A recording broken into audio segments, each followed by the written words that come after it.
اور ماں باپ سے کیوں منع کر رہے ہیں؟ کیوں روک رہے مجھے جانے سے؟ میری بات آپ کیوں نہیں مان رہے؟ ارے تم ماں سے اس طرح بات کرو گے، والد سے اس طرح بات ہوگی؟ کتابوں میں لکھا ہے بیٹے پر حق ہے والد کا اس طریقے سے کہ بیٹا باپ کے آگے ایسے رہے جیسے غلام آقا کے آگے رہتا ہے. مگر افسوس یہ ہے کہ آج باپ بیٹے کا غلام بنا ہوا ہے. ہونا تو یہ چاہیے تھا کہ بیٹا باپ سے ریکویسٹ کرتا، ابو جان پلیز میری بات مان لیں، میرا یہ کام کر دیں، آپ کی بڑی بات نہیں. اچھا ہو سکتا ہے کہ یہ والد کا ایٹیٹیوڈ کسی بیٹے کو اچھا لگتا ہو، کسی ماں کا یہ انداز بیٹی کو اچھا لگتا ہو کہ میری ماں دیکھو کتنا ڈرتی ہے مجھ سے. ارے تف ہے تمہاری زندگی پر، تمہاری ماں اور تمہارے والد تم سے ڈر کے بات کر رہے ہیں. میں ان کا بیٹا ہوں، میں ان کی اولاد ہوں، میں ان کی ملکیت ہوں. وہ مجھ سے کس بات کا ڈریں گے؟ وہ مجھے حکم فرمائیں، وہ عرض نہ کریں، وہ آرڈر کریں مجھے، وہ حق ہے ان کا. مگر آج انداز ہی بدلتا جا رہا ہے. اور یقین جاننا یہ مکافات عمل ہے. اگر آپ نے اپنے ماں باپ کا ادب نہیں کیا نا، آپ اس کی ریفلیکشن اپنی اولاد میں دیکھیں گے. ہم نے دیکھا ہے کہ جو ماں باپ کا ادب کرتے ہیں اس کی اولاد بھی اس کا ادب کرتی ہے. ہماری زندگی میں ماں باپ کی دعا کتنا بڑا کردار ادا کر سکتی ہے. آج میں یہ بات کرنا چاہوں گا کہ والدین کی دعا کا اثر کتنا ہوتا ہے.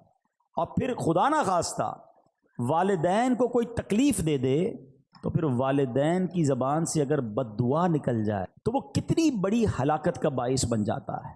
تو آج توجہ کے ساتھ آپ نے اس بیان کو سننا ہے تاکہ انشاءاللہ ہم اس سے بہت کچھ سیکھ سکیں. آج انشاءاللہ ہم مختصر وقت میں ماں باپ کی دعا کا ہم پر کیا اثر ہو سکتا ہے اور بزرگوں کے کچھ واقعات سنیں گے جس سے ہمیں یہ پتہ چلے کہ بزرگان دین کی جب دعائیں ملی ان کو تو ان دعاؤں نے ان کی زندگی میں کیا اثر ڈال دیا اور انہوں نے اپنے ماں باپ کے ساتھ برتاؤ کیسا رکھا تاکہ ہم سب کو اس معاملے کی کچھ قدر ہو. حضرت ابو الحسن خرقانی رحمۃ اللہ تعالی علیہ، بہت بڑا نام ہے اولیاء کرام میں. ان کے ایک بھائی تھے آپ رحمۃ اللہ تعالی علیہ، اور آپ کے بھائی میں یہ طے تھا کہ ایک بھائی ساری رات اللہ پاک کی عبادت کرتا اور دوسرا ماں کی خدمت کرتا. جب دوسری رات آتی تو ماں کی خدمت کرنے والا بھائی عبادت، اور عبادت کرنے والا بھائی جو وہ ماں کی خدمت کرتا. ایک دن آپ رحمۃ اللہ تعالی علیہ کے بھائی کی باری ماں کی خدمت کرنے کی تھی تو آپ کے بھائی نے کہا اگر آج آپ ماں کی خدمت کر لیں اور میں عبادت کر لوں تو آپ نے اجازت دے دی کہ ٹھیک ہے تم عبادت کر لو، میں ماں کی خدمت کر لیتا ہوں. اور خود ماں کی خدمت میں مشغول ہو گئے. آپ کے بھائی نے جو ہی عبادت کی تو غیبی آواز سنائی دی، ہم نے تمہارے بھائی کے ساتھ تمہیں بھی اس کے طفیل بخش دیا ہے. یہ سن کر انہیں بڑی حیرت ہوئی کہ یا اللہ میں تو تیری عبادت کر رہا ہوں، بھائی تو ماں کی خدمت کر رہا ہے، اور ارشاد کیا ہوا کہ اس کے طفیل، تمہارے بھائی کے طفیل تمہیں بخش دیا گیا. تو یہ کیا وجہ ہے؟ میری مغفرت اس کے طفیل ہو رہی ہے. تو ندا آئی کہ ہمیں تیری عبادت کی حاجت نہیں بلکہ محتاج ماں کی خدمت کرنے والی کی اطاعت ہمارے لیے باعث خوشنودی ہے. ہائے ہائے ہائے، ماں باپ کی جو خدمت ہے نا وہ اللہ کی بارگاہ میں اتنا بڑا مرتبہ رکھتی ہے. سبحان اللہ سبحان اللہ. حضرت اویس کرنی رضی اللہ تعالیٰ عنہ، کتنا بڑا نام ہے، تابعین میں سب سے افضل تابعی انہیں کہا جاتا ہے، عاشقوں کے امام ہیں. سنو، ایک رات آپ کی والدہ آرام کر رہی تھی، محو خواب تھی، نیند میں تھی. آنکھ کھلی تو آواز دے کر کہا اویس پانی پلا دو. سیدنا اویس کرنی اٹھے اور گھر کے مٹکے میں پانی نہ تھا. مٹکا اٹھایا، اندھیری رات میں ٹھوکرے کھاتے کھاتے ٹکراتے ٹکراتے کنویں تک پہنچے. ماں بستر پر ہے، آپ مٹکا اٹھا کے کنویں کی تلاش میں ہیں. رات کو پانی بھرا، کٹورے میں پانی لے کر ماں کے قریب آئے تو اتنی دیر میں ماں پھر نیند میں جا چکی تھی. ہم جیسا بندہ ہوتا تو پہلے تو باہر جاتا نہ جاتا، آتا تو سائڈ پہ رکھ دیتا گلاس کہ ماں اٹھیں گی جب پی لیں گی. مگر یہ ویسے کرنی تھے، ماں کے سرہانے کھڑے ہو گئے اور رات گزار دی. صبح ہوئی، جب والدہ کی آنکھ کھلی تو دیکھا حضرت ویسے کرنی ماں کے سرہانے پانی کا پیالہ لے کر کھڑے ہوئے. کہا لختے جگر یہ تم کیوں کھڑے ہو؟ ساری رات کھڑے رہے. کما اس لیے کھڑا رہا کہ رات کسی وقت آپ کی آنکھ کھل جاتی، آپ کو پانی آپ نے مانگا تھا، میں پانی آپ کو پیش کرتا. اللہ اکبر. اب جب ماں نے اتنی فرما برداری دیکھی نا، دعا ماں کی سنو، ایسی ماں نے دعا کی کہ ماں نے کہا کہ یعنی آپ کے درجوں کی بلندی کی ایسی دعا کی کہ اللہ نے آپ کے درجے بلند فرما دیے. ہائے ہائے ہائے. دیکھو نا حضرت اویس کرنی کا پھر نام کیسا ہو گیا. ایک اور بڑا نام حضرت بایزید بسطامی رحمۃ اللہ تعالی علیہ. یہ بڑے بڑے نام والوں کا انداز دیکھو اپنے ماں باپ کے ساتھ کیسا تھا. ان کے ساتھ کیا ہوا کہ ایک رات اسی طرح والدہ نے پانی مانگا، پانی لے کر آئے، والدہ کو نیند آ گئی اچھا یہ بڑی ٹھنڈی رات تھی، سردیوں کی رات تھی، کہتے ہیں ماں کے سرانے پیالہ لے کر کھڑا ہو گیا، لیکن ہوا یہ کہ پانی جو ہے میرے ہاتھ پر جو گرا تھا وہ ہاتھ پر پانی جم گیا، یعنی اتنی ٹھنڈ تھی۔ ماں کی آنکھ کھلی، کہا اے بایزید کیوں کھڑے ہو؟ کہ ماں آپ کو پانی پیش کرنا تھا۔ جب پیالہ اپنے ہاتھ سے الگ کیا تھوڑی سی خال بھی اکھڑ گئی، تھوڑا سا خون بھی بہنے لگا کیونکہ پانی برف بن چکا تھا۔ اللہ اکبر، ماں نے بڑی دعاؤں سے نوازا۔ اسی طرح ایک رات والدہ نے ان کو حکم دیا کہ دروازے کا ایک پٹ کھول دو، لیکن رات بھر میں اس پریشانی میں کھڑا رہا کہ دایاں دروازہ کھولوں یا بایاں دروازہ کھولوں، کیونکہ اگر ان کی مرضی کے بغیر میں نے کھول دیا تو کہیں حکم عدولی نہ ہو جائے۔ ایک مرتبہ بایزید بسطامی کی والدہ محترمہ نے آپ کو مکتب بھیجا، سورہ لقمان پڑھتے پڑھتے جب اس آیت پر پہنچے انشکر لی ولی والدیک، اللہ اکبر، اس کا معنی پتہ کیا ہے؟ اس کا معنی بنتا ہے یہ کہ حق مان میرا اور اپنے ماں باپ کا۔ تو کہتے ہیں جب وہ آیت پڑھی تو استاد صاحب سے کہتے ہیں کہ میں ذرا والدہ سے ملنے جانا چاہتا ہوں، ڈیورنگ کلاس درجہ لگا ہوا ہے، آیت پڑھی، ترجمہ پڑھا کہ ماں کے پاس جانا ہے، درجہ چھوڑ کر ماں کے پاس آ گئے۔ اب ماں پوچھتی ہے کہ بیٹا کیوں آئے ہو؟ تو آپ کہتے ہیں کہ ماں میں نے آج قرآن پاک میں پڑھا ہے کہ ماں باپ کا حق پورا کرنا ہے، تو میری عرض یہ ہے کہ دو جگہوں پر میں خدمت نہیں کر سکتا، یا تو مجھے اللہ عز و جل سے ہمیشہ کے لیے مانگ لیجئے، اپنی خدمت میں رکھ لیں، یا اللہ کے حوالے کر دو تاکہ اس کی عبادت میں لگا رہوں۔ ماں نے فرمایا بیٹا میں تجھے اللہ عز و جل کی بارگاہ کے لیے آزاد کرتی ہوں، اپنا فرض بھی تجھے معاف کرتی ہوں، جا رب کی عبادت میں مصروف ہو جا۔ یہ ماں کی خدمت تھی جس نے حضرت بایزید کو بایزید بسطامی بنا دیا، اور وہ ماں بھی کیسی تھی جس نے اپنے حق معاف کیے اور بیٹے کو دین کے لیے وقف کر دیا۔ غوث اعظم رضی اللہ تعالیٰ عنہ، پیران پیر شیخ عبد القادر جیلانی بھی تو جیلان سے بغداد جانا چاہتے تھے، ماں سے کہا کہ ماں میں نے علم دین سیکھنے کے لیے بغداد جانا ہے۔ اچھا یہ آج کل جو ٹریول ہے نا، اب تو ٹریول بہت آسان ہے، بندہ صبح کہیں ہوتا ہے شام کہیں ہوتا ہے، پہلے ایسا نہیں ہوتا تھا، پہلے ٹریول بڑا مشکل، بیچ میں بڑا جناب ڈاکو آتے تھے، گھاٹیاں آتی تھیں، بلکہ آپ زیادہ دور نہ جائیں۔ اب یہاں جو بزرگ بیٹھے ان سے پوچھیں 1950-60 میں جو لوگ حج پہ جاتے تھے 5-5 6-6 مہینے کا سفر ہوتا تھا، گاڑیوں میں جاتے تھے، بسوں میں، پاکستان سے بس جاتی تھی حج کے لیے، اور جناب کئی لوگ تو واپس ہی نہیں آ پاتے تھے کیونکہ اتنے مشکل راستے، بیمار ہو جاتے تھے، وہ فیسلٹیز نہیں تھی۔ یہ تو میں آپ کو 50 سال پرانی 70 سال پرانی بات بتا رہا ہوں، صدیوں پرانا سفر کیسا ہوتا ہوگا۔ تو غوث پاک کی ماں نے آپ کو کیا کہا کہ بیٹا ٹھیک ہے اب جاؤ، اب ہماری محشر میں ملاقات ہوگی۔ ماں نے ان کا حق معاف کر دیا کہ میری خدمت نہ کرو، دین کی خدمت کرو۔ کیسے ماں باپ تھے، اور پھر کیا نصیحت کی تھی کہ بیٹا ہر حال میں سچ بولنا۔ واقعہ یاد ہے نا کہ جب ڈاکوؤں نے آپ کو پکڑا اور آپ نے اپنا مال بتا دیا، اور کیوں بتایا کہ ماں سے وعدہ کیا ہے ہر حال میں سچ بولنا، مال جاتا ہے تو چلا جائے۔ وہ ڈاکوؤں کا سردار رونے لگا کہ تم ماں سے کیے ہوئے وعدے کو پورا کر رہے ہو، میں بھی اپنے ویب سے کتنے وعدے کیے، میں کیوں پورے نہیں کرتا؟ پورے ڈاکوؤں نے توبہ کر لی اور مال بھی واپس لوٹا دیا۔ مگر یہ ماں باپ کی خدمتیں تھیں، یہ ماں باپ کی دعائیں تھیں۔ میں تحدیث نعمت کے لیے اپنے والدین کی ایک بات یہاں عرض کر دیتا ہوں، شاید اور والدین کو اس میں ترغیب ملے کہ الحمدللہ میرے دونوں یعنی امی ابو دونوں نے مجھے بہت پہلے کہہ دیا تھا کہ ہم نے آپ کو اپنا حق معاف کر دیا ہے، آپ جائیے دین کا کام کیجئے۔ کیونکہ میں بہت زیادہ ان کے پاس نہیں بیٹھ پاتا تھا، ٹریول کافی ہوتا تھا، سفر کافی ہوتا تھا، لیکن میں کبھی کبھی ان سے کہتا تھا کہ میں آپ کی اتنی خدمت نہیں کر پاتا، تو انہوں نے یہی کہا کہ ہم نے آپ کو اپنا حق معاف کیا، آپ دین کی خدمت کیجئے۔ تو اے میرے پیارے اسلامی بھائیوں، جہاں بچوں کو یہ حکم دیا جا رہا ہے کہ والدین کا ادب کریں، ان کی دعائیں لیں، لیکن اگر ماں باپ دیکھیں نا کہ بیٹا اگر دین کی طرف جا رہا ہے، اگر دین کا بڑا کام کر رہا ہے تو انہیں سپورٹ کرنا چاہیے۔ ہم نے ایسا بھی دیکھا کہ کوئی بچہ عالم بننا چاہتا ہے، حافظ بننا چاہتا ہے، دین کا کام کرنا چاہتا ہے، والدین اس کا الٹا دل توڑ رہے ہوتے ہیں، سختی کر رہے ہوتے ہیں، نہیں نہیں تمہیں دیندار نہیں بننا ہے۔ اور ہم نے دیکھا کہ ایسے والدین آگے جا کر سر پکڑ کر بیٹھے ہوتے ہیں، کیونکہ جب بچے کو دین سے آپ روکتے ہیں تو وہ دنیا میں ایسے غرق ہو جاتا ہے کہ بعض اوقات بری لائن میں پڑ جاتا ہے، غلط کاموں میں پڑ جاتا ہے، اور ماں باپ اس کے بعد سر پکڑ کے رو رہے ہوتے، دیندار بننا چاہتا تھا میں نے دیندار نہ بنایا۔ دیکھو دیندار اور دنیا دار کی مثال سمجھ لو، یہ میں سب کے لیے نہیں کہتا مگر میجورٹی ایسا ہوتا ہے، ایک بار پھر ریپیٹ کر رہا ہوں، سب کو یہ لاگو نہیں ہوتا ہے مگر اکثریت پر یہ ضرور لاگو ہوتا ہے کہ جب بھی بچہ دنیا میں ترقی کرتا ہے نا، دنیا کو کوئی بڑا افسر بن جائے، دنیا میں جناب کوئی بڑی ڈگری لے لے، دنیا میں کوئی بڑا مقام لے لے، تو بعض اوقات ماں باپ ڈرتے ہیں کہ بچے کو کوئی بات بری نہ لگ جائے. بات کرتے میں ماں باپ کو ڈر لگ رہا ہوتا کیونکہ بڑا افسر بن گیا, بڑا سیٹھ بن گیا, بڑا جناب جاگیردار بن گیا, اس نے بڑی ڈگریاں لے لی ہیں. یہ ہے دنیا دار کی ترقی کا نتیجہ. اور اگر بیٹا دین میں ترقی کر جائے نا, عالم بن جائے, مفتی بن جائے, دین کا مبلغ بن جائے, تو اکثریت یہ ہوتی ہے کہ بچہ ڈرتا ہے کہ ماں باپ کو برا نہ لگ جائے. فرق ہے نا. وہ اتنا بڑا مفتی بھی ہوگا کیونکہ اس نے قرآن پڑھا ہے, اس نے حدیث پڑھی ہے کہ ماں باپ راضی ہیں تو رب راضی ہے, ماں باپ ناراض ہیں تو رب بھی ناراض ہو جائے گا. تو اس کو ماں باپ کی رضا کی فکر ہو جاتی ہے. تو کبھی اپنے بچوں کو دینداری سے دور نہ کریں.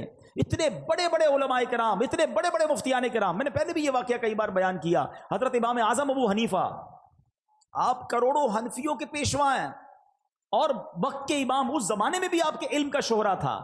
آپ کی والدہ جو تھی وہ کسی مسجد کے امام صاحب کی باتیں بڑی شوق سے سنتی تھی. تو ہوا یہ کہ ایک بار ان کی والدہ نے کہا کہ جاؤ قاضی ذرا سے جو ہے نا وہ میرے لیے سوال پوچھ کے آؤ. امام اعظم خود وقت کے امام ہیں. وہ آپ کہہ سکتے تھے ماں تم مجھے کہہ رہی ہو کہ میں ایک مسجد کے امام سے مسئلہ پوچھ کے آؤں؟ میں خود سب سے بڑا مفتی ہوں, لوگ میرے اتنے بڑے بڑے تو میرے شاگرد ہیں. مگر ماں کا حکم تھا نا. ماں کو یہ نہیں کہا میں بڑا ہو گیا ہوں, ماں کو یہ نہیں کہا میرا مرتبہ بڑا ہو گیا ہے. ماں کا حکم تھا, مسجد کے امام صاحب کے پاس پہنچ گئے. امام اعظم ابو حنیفہ کہتے ہیں میری ماں نے یہ مسئلہ پوچھا, حضور جواب دیجئے. وہ امام صاحب کہتے ہیں حضور کیوں شرمندہ کر رہے ہیں, آپ وقت کے امام ہیں, آپ کو میں جواب دوں گا. کہ میری ماں نے تم سے پوچھنے کو کہا ہے. کہ اچھا ایسا کریں جواب آپ لکھ دیں, دستخط میں کر دیتا ہوں. جواب امام اعظم نے لکھا, دستخط امام صاحب نے کیا, ماں کو لے کر آئے کہ ماں یہ جواب دیا امام صاحب نے. کہ ٹھیک ہے. تھوڑے دنوں بعد ماں کہتی ہے میں خود جاؤں گی سوال پوچھنے کے لیے.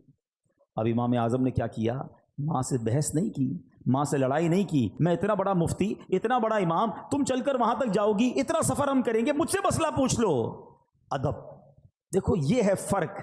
دین میں ترقی کی تھی نا تو ادب میں بھی ترقی تھی, تعظیم میں بھی ترقی تھی. ماں کو سواری پر بٹھایا اور کوفہ کی گلیوں میں لوگوں نے دیکھا کہ وقت کا امام ماں کی سواری کی رسی پکڑ کر مسجد کے امام کے پاس مسئلہ پوچھنے جا رہا ہے. آپ ادب سے باہر کھڑے ہو گئے مسجد کے, ماں اندر جاتی ہے, مسئلہ پوچھتی ہے, ماں واپس آتی ہے, امام اعظم رسی پکڑ کر واپس لے کر آتے ہیں. اے میرے پیارے اسلامی بھائیوں, اس واقعے سے شاندار درس یہ ہے, آج ہم میں کوئی مالدار بن جائے, کوئی جناب افسر بن جائے, کوئی جناب کسی علاقے کا کونسلر, ایم این اے, ایم پی اے یا ویسے ہی مشہور ہو جائے, دیندار لوگوں سے بھی بات کر رہا ہوں, اگر تمہارے کچھ چاہنے والے بن گئے, کچھ فالوور بن گئے, کبھی اپنے ماں باپ کو یہ مت کہنا میں بڑا ہو گیا ہوں, میں بڑا آدمی ہو گیا ہوں, میرے سے اس طرح بات نہ کرو, میرے پاس ٹائم نہیں ہے. میں کچھ بھی ہو جاؤں اپنے ماں باپ کا بچہ ہی ہوں. ہاں, ان کی ویل چیئر چلانے کا جو مزہ ہے نا, ان کے پیر دبانے کا جو لطف ہے, اور ان کے لیے کوئی خدمت کرنے کا جو لطف ہے وہ اٹھایا کرو. اپنے آپ کو بڑا ماں باپ کے سامنے مت سمجھنا. جنہوں نے اپنے ماں باپ کے آگے اپنے آپ کو جھکایا, اپنے ماں باپ کی تعظیم کی, اللہ نے ان کے ناموں کو بلند کر دیا. ہاں, ادھر اونچا سر کرو گے تو دنیا میں ذلیل ہو جاؤ گے, ادھر سر جھکا دو گے, تعظیم کرو گے, دعا لگ گئی تو بیڑا پار ہو جائے گا. ہاں, حضرت محدث اعظم پاکستان مولانا سردار صاحب, کتنا بڑا نام ہے, بڑے بڑے علماء ان کے شاگرد ہیں. آپ کو پتا ہے آپ کی والدہ آپ کو کیا دعا دیتی تھی؟ ان کا نام سردار تھا. کہ میرے بیٹے کو اللہ دین میں سردار بنا دے. ماں کی دعا لگی, اب محدث اعظم پاکستان بن گئے. یہ ہے ماں کی دعا کا صلہ. اے میرے پیارے اسلامی بھائیوں, اور بڑے بڑے صحابہ, خود نبی پاک علیہ الصلوۃ والسلام کا انداز اپنے والدین, صرف والدین نہیں, ماں باپ کے جو دوست ہوتے ہیں, ماں باپ کا انتقال ہو جائے نا تو فیملی میں, اب ہمارے یہاں پرابلم کیا ہے, جب ماں باپ کا انتقال ہوا اب ماں باپ کے دوستوں سے, رشتہ داروں سے رشتہ ہی ختم. ادھر والدہ کا انتقال ہوا, ننیال سے رشتہ ختم, والد صاحب کا انتقال ہوا, ددیال سے رشتہ ختم, چاچا کو کوئی نہیں پوچھتا, تایا کو کوئی نہیں پوچھتا ہے. ادھر اسی طرح امی کا انتقال ہو گیا, ننیال کو کوئی نہیں پوچھ رہا. نہیں, جن جن کا ان کے ساتھ تعلق تھا, ان کی روح کو اگر راضی کرنا ہے تو ان کے جانے کے بعد ان کے رشتہ داروں اور ان کے دوستوں کے ساتھ اچھا سلوک کریں. آپ سنیں, حضرت سیدنا عبداللہ ابن عمر سے مکہ مکرمہ میں ان کی ایک عرابی, ایک دیہاتی سے ملاقات ہوئی. عبداللہ ابن عمر نے اس کو سلام کیا. جس سواری پر آپ سوار تھے اس بندے کو, اس عرابی کو اس سواری پر بٹھا لیا اور اپنا امامہ اتار کر اسے دے دیا.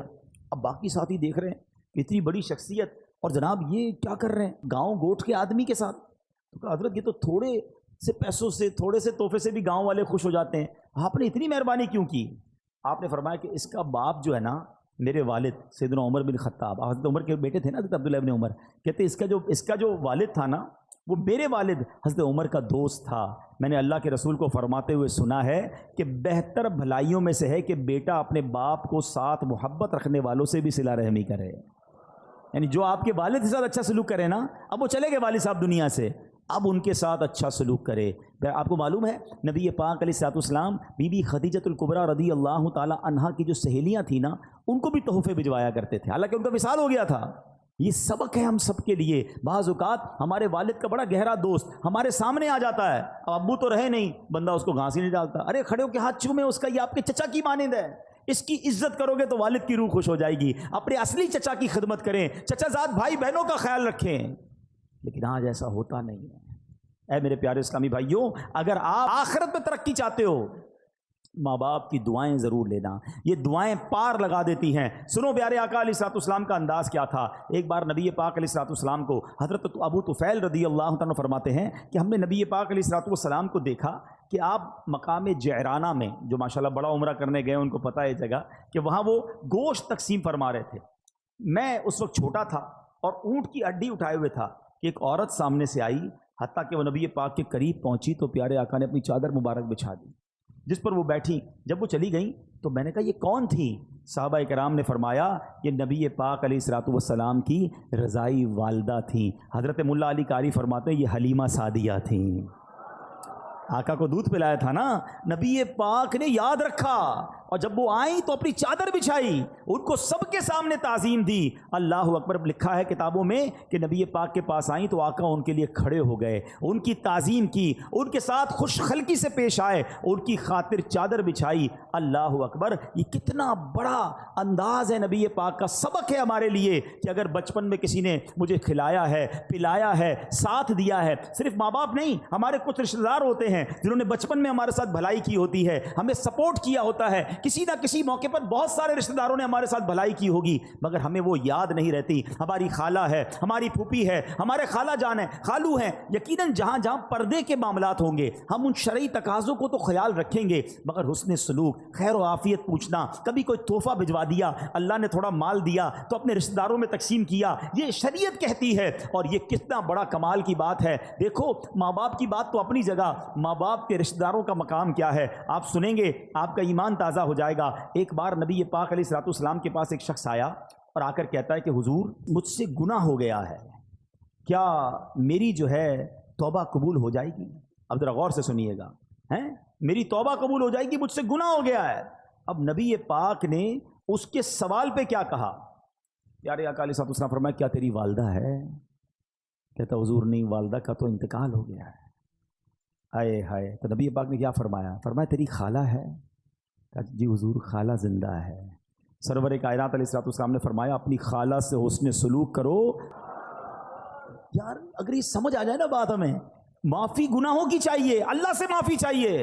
سلوک ماں سے اچھا کرو، ماں نہیں تو ماں کی بہن کے ساتھ، خالہ کے ساتھ اچھا سلوک کرو، اللہ تمہارے گناہ معاف فرما دے گا. اب آپ سوچیں جو ماں باپ کی خدمت کر رہا ہے اس سے رب کتنا راضی ہوگا. مگر آج لوگوں کے پاس ماں باپ کی خدمت کا ٹائم نہیں ہے. بہت بیزی ہوں، بڑی مصروفیت ہے، دوستوں میں جا رہا ہوں، نہیں ابو میرے پاس ٹائم نہیں، امی میں بہت مصروف ہوتا ہوں. نہ کیا کرو ایسا. تمہارے گھر میں جنت موجود ہے، تمہارے گھر میں مغفرت کا دروازہ موجود ہے، تمہارے گھر میں رب کی رضا موجود ہے، مگر تم ادھر ادھر دوڑ رہے ہو، ادھر ادھر بھاگ رہے ہو. اے میرے پیارے اسلامی بھائیوں، آئیے میں چند حدیثیں سناتا ہوں، آپ کا ایمان تازہ ہو جائے گا. ایک بار حضرت ابو اسحاق رحمۃ اللہ تعالی، پہلے ایک روایت سن لیں کہ خدمت میں ایک شخص حاضر ہوا، عرض کی حضور میں نے رات کو خواب میں دیکھا کہ آپ کی داڑھی جو ہے وہ ہیرے جواہرات سے سجی ہوئی ہے. بزرگ کو کسی اور نے خواب میں دے کر آ کر کہا کہ میں نے خواب میں دیکھا کہ آپ کی داڑھی جو ہے اس میں ہیرے جواہرات ہیں. تو آپ نے فرمایا تو سچ کہتا ہے، یعنی تیرا خواب سچا ہے، کیونکہ میں نے کل سونے سے قبل اپنی داڑھی جو ہے اپنی ماں کے تلووں کو لگائی تھی. آئے ہائے ہائے، یہ اسی کی برکت ہے. یہ ہے ماں باپ. سبحان اللہ. نبی پاک علیہ الصلوۃ والسلام فرماتے ہیں والدین جنت کے دروازوں میں سے درمیانی دروازہ ہیں. اب تجھے اختیار ہے، چاہے اس دروازے کو ضائع کر دے یا اس کی حفاظت کر دے. ایک اور جگہ نبی پاک فرماتے ہیں کسی نے پوچھا کہ یا رسول اللہ والدین کا حق اس کی اولاد پر کیا ہے؟ آپ علیہ الصلوۃ والسلام نے فرمایا والدین ہی تیری جنت اور دوزخ ہیں. اب یہ بڑی ایک لائن ہے مگر اس کو سمجھو. خدمت کر لی، راضی کر لیا تو یہی تیری جنت ہے. اور اگر ان کو ناراض کر لیا نا، ہاں بعض اوقات ساری دنیا راضی ہوتی ہے ہم سے، محلے والے بڑے خوش ہوتے ہیں، نمازی ہماری بڑی تعریف کر رہے ہوتے ہیں، مگر ماں باپ ناراض ہوتے ہیں۔ فرمایا یہی تیری جنت ہے، یہی تیری دوزخ ہے۔ اگر یہ ناراض ہو گئے نا تو پھر تباہی ہے، پھر بربادی ہے۔ اس کا مطلب یہ ہوا کہ پریورٹی کیا دینی ہے کہ ماں باپ راضی رہیں، ماں باپ خوش رہیں، اور سبحان اللہ جب وہ دعا دے دے نا، ہائے ہائے واقعات تو اتنے دعا کے کہ ماں باپ کی دعا سے کون کہاں پہنچ گیا۔ اچھا ایک اور بات یاد رکھیے گا کہ دعا میں بھی جو ہے نا ایک یہ ہوتا ہے کہ ہم کہتے ہیں امی دعا کر دیں، ابو دعا کر دیں، اچھی بات ہے، مزہ پتہ کیا ہے، میں کہوں نا، میں خدمت ایسی کروں کہ ان کے دل سے دعا نکلے، ہاں وہ جو اثر رکھتی ہے نا، ایمان تازہ ہو جائے گا۔ سنو ایک واقعہ، ایک گناہ گار نوجوان کا انتقال ہوا، اس کو کسی نے خواب میں جنت میں حاجیوں کے ساتھ ٹہلتے دیکھا۔ اچھا حج اس نے کیا نہیں تھا بھی گناہ گار، پہلے تو جنت میں کیسے پہنچا، دوسرا سوال حاجیوں کے ساتھ کیوں ہے؟ تو کسی نے کہا کہ تو بڑا گناہ گار تھا، تیرا تو کوئی عمل بھی نہیں، ہمیں نہیں پتہ یہ سارے وارے نیارے کیسے ہو گئے؟ کہ میری ایک ضعیف ماں تھی، میں جب مکان سے باہر جاتا تھا نا تو اپنا سر ان کے قدموں میں رکھ دیتا، قدم چومتا، اس کے بعد باہر نکلتا۔ میری ماں مجھے دعا دیا کرتی تھی، اللہ تجھے بخش دے اور تجھے حج کا ثواب عطا فرمائے۔ ہائے ہائے، کہتا ہے اللہ نے میری ماں کی دعا قبول کر لی، مجھے بخش بھی دیا اور مجھے حاجیوں کے ساتھ بھی کر دیا۔ یہ دعا ہے، دل سے نکلے نا تو بیڑا پار کر دیتی ہے۔ وہ سنا ہوگا نا واقعہ، میں صرف اشارہ دے کے نکل جاتا ہوں کہ حضرت موسیٰ نے رب سے عرض کیا تھا کہ مولا میرا جنت میں پڑوسی بتا دے، ہیں اشارہ کیا گیا کہ فلاں کسائی تیرا پڑوسی ہے، کسائی اور حضرت موسیٰ کا پڑوسی کلیم اللہ کا پڑوسی، آپ ڈھونڈتے ڈھونڈتے پہنچ گئے۔ ڈیٹیل کیا ملی کہ ماں کی جب خدمت کرتا تھا، والد کی جو خدمت کرتا تھا، تو وہ دعا دیتے تھے کہ یا اللہ میرے بچے کو جنت میں موسیٰ کا پڑوسی بنا دینا۔ اللہ نے وہ دعا قبول فرما لی اور کلیم اللہ کا پڑوسی بنا دیا۔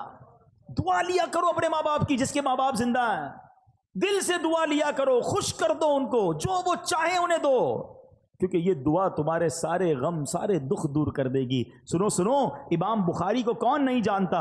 ہم سب امام بخاری کا بڑا تذکرہ سنتے ہیں۔ وقت کے امام بخاری شریف جنہوں نے لکھی، امام بخاری کی بچپن میں آنکھیں ہی چلی گئی تھیں، اب نابینا ہو گئے۔ ان کی ماں ان کے لیے دعا کرتی تھی، اے اللہ عز و جل میرے بیٹے کی آنکھوں کی بینائی لوٹا دے۔ اس کی ماں نے ایک مرتبہ حضرت ابراہیم علیہ السلام کو خواب میں دیکھا، وہ فرما رہے ہیں تیری دعا کی وجہ سے اللہ تعالیٰ نے تیرے بیٹے کی آنکھیں لوٹا دیں۔ صبح ہوئی تو دیکھا کہ واقعی امام بخاری کی آنکھیں واپس آ گئی تھی۔ ایسے نہیں کہتے ماں کی دعا جنت کی ہوا، ہاں طوفان ٹال دیتی ہے۔ اور یہ والدین کی جو دعا ہے نا، اس کا جو اثر ہے، سنو سنو احادیث پہ سنو گے تو ایمان تازہ ہو جائے گا۔ سرکار دو عالم علیہ السلام فرماتے 3 دعاؤں کی قبولیت میں کوئی شک نہیں ہے، ہاں مظلوم کی دعا، مسافر کی دعا، اور والدین کی دعا اپنی اولاد کے حق میں۔ اب یہاں 2 باتیں بڑی امپورٹنٹ ہیں، ایک تو والدین کی دعا لینی ہے، یہ تو بات چل رہی ہے، مگر مظلوم کی دعا، مظلوم نارملی اپنے خلاف ظلم ہونے والے پر دعا کرتا ہے، ہاں کبھی کسی پر ظلم نہ کر دینا۔ اگر اس نے ہاتھ اٹھا لیے نا تو پھر بربادی مقدر ہے۔ بندہ بعض اوقات کہتا ہے یار میرا کوئی کچھ نہیں بگاڑ سکتا، میرا بڑا پاور ہے، میرے سامنے کون بول سکتا ہے، جو کرنا ہے کر لو، اس طرح بھی کہتے لوگ۔ یہ مت سمجھو کہ وہ کچھ نہیں کر سکتا۔ ہاں پنجاب میں گیا پچھلے دنوں، ایک جملہ سنا جو کہ لرزہ آ گیا اس کے بعد۔ وہ لوگ کہتے ہیں مضبوط یا طاقتور آدمی سے مت ڈرو، ماڑے آدمی سے ڈرو۔ ماڑا پنجاب میں کہتے ہیں کمزور آدمی سے۔ میں نے پوچھا یار یہ کیوں کہتے ہیں؟ کہ جب کمزور آدمی ہاتھ اٹھاتا ہے نا تو یہ دعا عرش تک جاتی ہے۔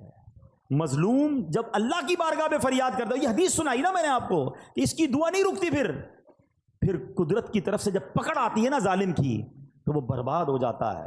میں آپ کو ویسے زندگی میں ایک مشورہ دیتا ہوں، کبھی کبھی آپ کو ایسا فیل ہونا کہ یار کاروبار اچھا خاصا چل رہا تھا، ڈسٹرب ہو رہا ہے، صحت بالکل ٹھیک تھی، گڑبڑ ہو رہی ہے، فیملی میں سب محبتیں تھیں، اب لڑائی جھگڑے شروع ہو گئے، کچھ چیزیں ڈسٹرب ہونے لگے نا تو چیک کرنا کسی کی بد دعا تو نہیں لے لی ہے، کسی کی ہائے تو نہیں لے لی، کسی کا دل تو نہیں توڑ دیا۔ زندگی میں دل نہ توڑنا، دعائیں لینے والے بننا، ہائے لینے والے مت بننا، کیونکہ مظلوم نے اگر ہاتھ اٹھا لیا نا تو بیڑا غرق ہو جانا ہے۔ ایک اور حدیث سنیں، سرور کائنات علیہ السلام فرماتے ہیں 3 دعاؤں کی قبولیت میں کوئی شک نہیں ہے، مظلوم کی دعا، مسافر کی دعا اور والد کی دعا اپنی اولاد کے حق میں. ہاں باپ کی دعا، یہاں خاص والد کا ذکر کیا ہے. یہاں میں ایک اور مشورہ بھی دینا چاہوں گا. جتنے ماں باپ یہاں بیٹھے ہیں نا، اپنے بچوں کے لیے ضرور دعا کیا کریں. ہاں آپ کی دعا ان کے لیے مقبول ہے. اچھا بعض اوقات ہمارا بچہ دل دکھا دیتا ہے، یا بچہ جو ہے وہ پسند نہیں آ رہا ہوتا، بات نہیں مانتا. ہم تو ماں باپ ہیں نا. جب اللہ نے ہمیں یہ مقام، اللہ کے حبیب علیہ الصلوۃ والسلام نے حدیث میں یہ مقام عطا کر دیا کہ ماں باپ کی دعا بچوں کے حق میں قبول ہوتی ہے، اب اللہ سے مانگو نا کہ اللہ اس کو نیک بنا دے، پرہیزگار بنا دے، میرا بھی فرما بردار کر دے، اپنا بھی فرما بردار کر دے، تاکہ اس بچے کا بیڑا پار ہو جائے. بدقسمتی یہ ہے کہ بعض اوقات کچھ ماں باپ اپنے بچوں کو بد دعائیں دیتے ہیں. اچھا بعد میں پریشان بھی خود ہی ہوتے ہیں، کیونکہ جب آپ کہہ دیں گے اور قبول ہو گیا تو پھر اس کے بعد آپ ہی پریشان ہوں گے. اب ایک واقعہ سنیے گا. دعا کی بات کمپلیٹ ہو گئی. اب میں کچھ آپ کو ماں باپ اگر بد دعا دے دیں تو اس میں کیا بیڑا غرق ہو جاتا ہے. اچھا بعض اوقات گناہ گار مقبول بارگاہ الہی ہو جاتا ہے، ولی بن جاتا ہے ماں باپ کی دعا سے. اور اگر ماں باپ بد دعا دے دیں تو اللہ کی بارگاہ کا مقبول یا نیک بندہ جو ہے نا، وہ بھی کس طرح پھنس جاتا ہے. جریج ایک شخصیت ہے، نہایت نیک اور اللہ عز و جل کا مقبول بندہ تھا. کبھی اللہ عز و جل اپنے پیاروں کو بھی آزمائش میں ڈالتا ہے، جیسے جریج کو آزمائش میں ڈالا. جریج کی بارگاہ الہی میں مقبولیت کا اندازہ اس بات سے لگائیے کہ آپ نے دودھ پیتے بچے کو ہاتھ لگایا، وہ بول اٹھا اور آپ کے بے گناہ ہونے کی گواہی دی. یہ تو آپ کی روشن کرامت تھی. لیکن ہوا کیا تھا، واقعہ کیا ہوا تھا، اب ذرا یہ سمجھیے گا. یہ حدیث پاک ہے، حضرت ابو ہریرہ رضی اللہ تعالیٰ عنہ سے روایت ہے کہ نبی پاک علیہ الصلوۃ والسلام نے فرمایا، جھولے میں دودھ پیتے بچوں میں 3 لوگوں نے کلام کیا. حضرت عیسیٰ علیہ السلام، نمبر 2 جریج کے متعلق ایک بچے نے کلام کیا. آقا فرماتے ہیں کہ وہ جریج کون تھا؟ ایک عبادت گزار شخص تھا. اس نے ایک عبادت گاہ بنائی ہوئی تھی جس میں وہ رہتا تھا. ایک دن ماں اس کے پاس آئی اور اس وقت وہ نماز پڑھ رہا تھا. ماں نے کہا اے جریج، نماز کے دوران پکارا تو آپ نے کہا کہ ایک طرف میری ماں ہے، ایک طرف نماز ہے، میں کیا کروں؟ نماز جاری رکھی، ماں چلی گئی.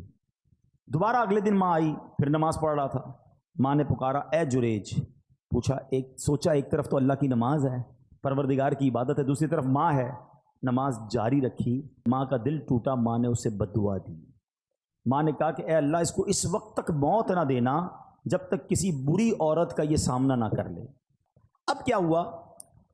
تو بنی اسرائیل کے لوگ آپس میں جریج کی عبادت کا بڑا ذکر کرتے تھے. ایک بد کردار حسین و جمیل عورت جو بری عورت تھی، اس نے بنی اسرائیل سے کہا اگر تم کہو تو میں اس کو اپنے فطرے میں پھنسا لیتی ہوں.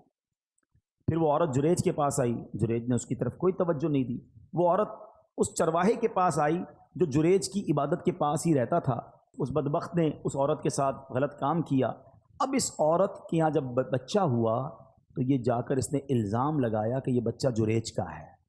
لوگ جریج کی عبادت گاہ پر گئے اور اس کو نکالا، مارنا پیٹنا شروع کر دیا کہ تو بڑی عبادت گزار بنتا تھا، یہ تجھ پر اتنا بڑا الزام. اب جریج نے کہا مسئلہ کیا ہے؟ کہا یہ عورت کہتی تو نے غلط کام کیا، یہ بچہ تیرا ہے. جریج نے کہا پہلے مجھے ٹھہرو، نماز پڑھنے دو. 2 رکعت نماز پڑھی اور بچے کے پاس آیا، اس کے پیٹ میں انگلی چبو کر دریافت کیا، اے لڑکے تمہارا باپ کون ہے؟ اس نے کہا یہ چرواہا میرا باپ ہے. لوگوں نے آگے بڑھ کر اب جریج کو بوسہ دیا، معافی مانگی، بولے ہم آپ کو سونے کی ایک عبادت گاہ تعمیر کر دیتے ہیں. جریج نے جواب دیا نہیں، تم دوبارہ مٹی سے ہی تعمیر کر دو، جیسے پہلے میری عبادت گاہ تھی ویسا ہی بنا دو. نبی پاک نے واقعہ سنایا. باتیں سیکھنے کو کیا ملی کہ ماں کا دل دکھایا تو آزمائش آئی نا. جو ماں نے کہا ایسا ہوا. یہ تو ٹھیک ہے کہ اللہ پاک نے اس کو آزمائش سے نکال دیا، لیکن ماں باپ کا دل کبھی نہیں دکھانا ہے. ہاں کتنا ہی تمہارا بڑا مرتبہ ہوا نا، اور ماں باپ ناراض ہو گئے تو بہت بڑی مشکل میں آ جائیں گے. اسی طرح زمخشری، یہ معتزلیوں کا بڑا عالم ہے، جنہوں نے کتابیں پڑھی ہیں وہ جانتے ہیں کہ اس کی ٹانگ کٹ گئی. لوگوں کے پوچھنے سے کہ کیسے ہوا تو کہا یہ میری ماں کی بد دعا کا نتیجہ ہے. کہا معاملہ کیا ہے؟ کہا بچپن میں ایک چڑیا میں نے پکڑی تھی اور اس کی ٹانگ ڈوری سے باندھ دی، اتفاق سے وہ میرے ہاتھ سے چھوٹ کر دیوار میں گھس گئی. اب جب میں اسے کھینچتا تھا تو ظاہر ہے اس کی ٹانگ تو باہر آ رہی تھی، چڑیا نہیں آ رہی تھی. تو میں نے ڈوری زور سے پکڑ کر کھینچی تو اس کی ٹانگ ہی باہر آ گئی. چڑیا اندر ہی رہ گئی، ٹانگ اس کی باہر آ گئی. میری ماں نے جب یہ دردناک منظر دیکھا تو بے ساختہ میری ماں کی زبان سے نکلا کہ جس طرح تم نے اس کا پاؤں کاٹا ہے اللہ تیرا پاؤں بھی کاٹے. حالانکہ وہ اس زمانے کا عالم تھا. وہ کہتا ہے بس میں بخارا کے سفر پر گیا علم سیکھنے، سفر کے دوران میں گر پڑا، ٹانگ پر شدید چوٹ آئی، ٹانگ کا زخم ایسا بگڑا کہ آخر مجھے اپنی ٹانگ کٹوانا ہی پڑی. یاد رکھنا امام بخاری کی آنکھیں آ گئی ماں کی دعا سے، اور زمخشری کی ٹانگ چلی گئی ماں کی بد دعا سے۔ یہ سمجھنا ہے ماں باپ کی دعا یہ کمال کا کام ہے، لیکن کبھی ان کا دل مت دکھانا۔ ایک شخص کے بارے میں آتا ہے کہ ماں نے آواز دی، اس نے جواب نہیں دیا، ماں نے کہا تو گونگا ہو جائے، تو وہ گونگا ہو گیا۔ اچھا یہاں اب میں واپس اسی پوائنٹ کی طرف آؤں گا۔ ہم ماں باپ، جو مجھے ماں باپ سن رہے ہیں، بچوں کو میں الگ سمجھا رہا ہوں، لیکن ماں باپ سے میری عرض یہ کہ کبھی بھی بچہ دل دکھائے نا، بد دعا مت دینا ہے۔ کیا پتا وہ قبولیت کی گھڑی ہو، کیا پتا وہ قبولیت کا وقت ہو اور آپ کی زبان سے نکلے اور وہی کام آپ کے بیٹے کے ساتھ ہو جائے۔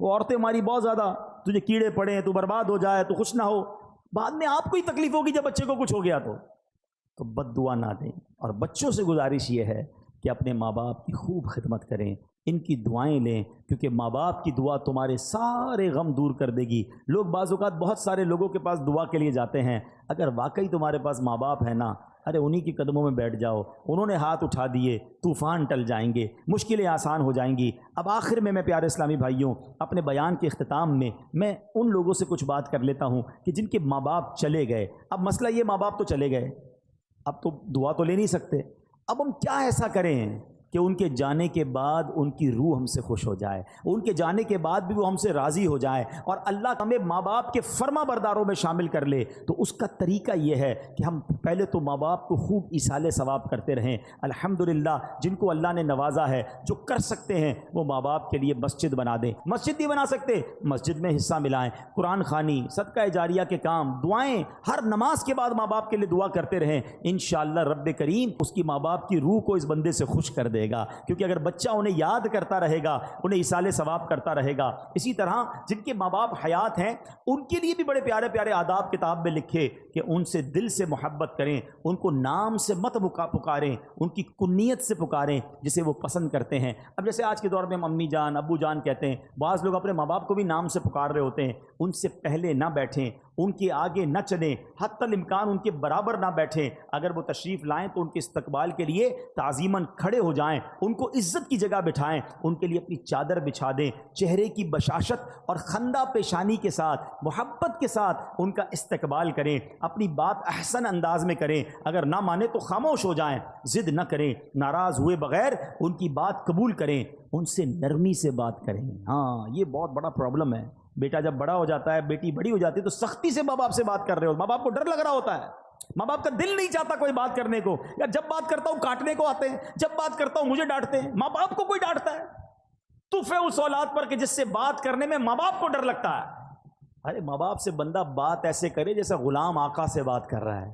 کسی افسر کے پاس جاتے تو کیسے جاتے ہیں؟ سر تھوڑا سا میرا کام، تھوڑی فائل پہ سائن کر دیں، آپ کی بڑی مہربانی، بہت شکریہ، بس اچھا وہ کہ نہیں اچھا صاحب کوئی بات نہیں میں کل آ جاؤں گا۔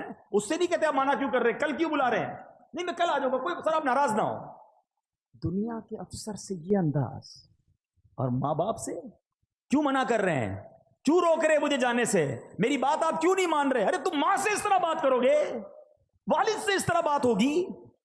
کتابوں میں لکھا ہے بیٹے پر حق ہے والد کا اس طریقے سے کہ بیٹا باپ کے آگے ایسے رہے جیسے غلام آقا کے آگے رہتا ہے۔ مگر افسوس یہ ہے کہ آج باپ بیٹے کا غلام بنا ہوا ہے۔ ہونا تو یہ چاہیے تھا کہ بیٹا باپ سے ریکویسٹ کرتا، ابو جان پلیز میری بات مان لیں، میرا یہ کام کر دیں، آپ کی بڑی بات نہیں۔ اچھا ہو سکتا ہے کہ یہ والد کا ایٹیٹیوڈ کسی بیٹے کو اچھا لگتا ہو، کسی ماں کا یہ انداز بیٹی کو اچھا لگتا ہو کہ میری ماں دیکھو کتنا ڈرتی ہے مجھ سے۔ ارے تف ہے تمہاری زندگی پر، تمہاری ماں اور تمہارے والد تم سے ڈر کے بات کر رہے ہیں۔ میں ان کا بیٹا ہوں، میں ان کی اولاد ہوں، میں ان کی ملکیت ہوں، وہ مجھ سے کس بات کا ڈریں گے؟ وہ مجھے حکم فرمائیں، وہ عرض نہ کریں، وہ آرڈر کریں مجھے، وہ حق ہے ان کا۔ مگر آج انداز ہی بدلتا جا رہا ہے، اور یقین جاننا یہ مکافات عمل ہے۔ اگر آپ نے اپنے ماں باپ کا ادب نہیں کیا نا، آپ اس کی ریفلیکشن اپنی اولاد میں دیکھیں گے۔ ہم نے دیکھا ہے کہ جو ماں باپ کا ادب کرتے ہیں اس کی اولاد بھی اس کا ادب کرتی ہے، اور جو ماں باپ کو ستاتے ہیں بعد میں آخرت کا عذاب تو اپنی جگہ ہے، دنیا میں ہی اپنی اولاد میں بندہ یہ دیکھتا ہے۔ تو اے میرے پیارے اسلامی بھائیوں، آج کے اس مختصر سے اجتماع میں یہی عرض کرنے آیا ہوں، قدر کرو اپنے ماں باپ کی، ماں باپ کی دعا لینا، ماں باپ کی بد دعا نہ لینا۔ اور چلے گئے اب انہیں بھولنا نہیں، اور جو چلے گئے انہیں بھولو مت، ہر جمعے کو جائیں قبرستان۔ اچھا مزے کی بات دیکھو، ماں باپ بھی کمال کے لوگ ہیں، زندگی میں ماں باپ کی کوئی محبت سے زیارت کرے تو اسے حج کا ثواب ملتا ہے نا۔ ہاں روایتوں میں آتا ہے جو قبر کی زیارت کرے اسے بھی حج کا ثواب ملتا ہے. جمعے کو جا کر یاسین شریف پڑھے اللہ پڑھنے والے کی مغفرت کر دیتا ہے. جو ماں باپ کی زیارت کے لیے قبرستان جائے جو وہ خود مر جائے گا تو اس کے قبر کی فرشتے زیارت کو آئیں گے. یعنی قبرستان جانا تو میرا ہی فائدہ ہو گیا نا, میری مغفرت ہو رہی ہے, فرشتے میری زیارت کو آئیں گے. تو ماں باپ کمال ہیں یار, رحمتوں کا منبع ہے, زندہ رہیں تو بھی کرم ان کی مہربانیاں ہیں, اور چلے جائیں تو قبر پہ جاؤ تو پھر بھی بیڑا پار ہو جاتا ہے. تمام لوگ اپنے ماں باپ کی فکر کریں, قدر کریں, چلے گئے تو ان کو خوب ایصال ثواب کریں.